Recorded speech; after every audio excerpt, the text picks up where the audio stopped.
里找一张纸，打开冰箱，给它关上。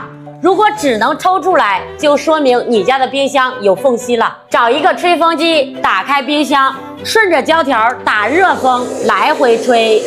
如果家里冰箱有异味，碗里来点茶叶，1勺小苏打，倒上白醋，适量白酒，温水化开，搅拌均匀，给它放入冰箱1晚上。第2天冰箱一打开，异味全无。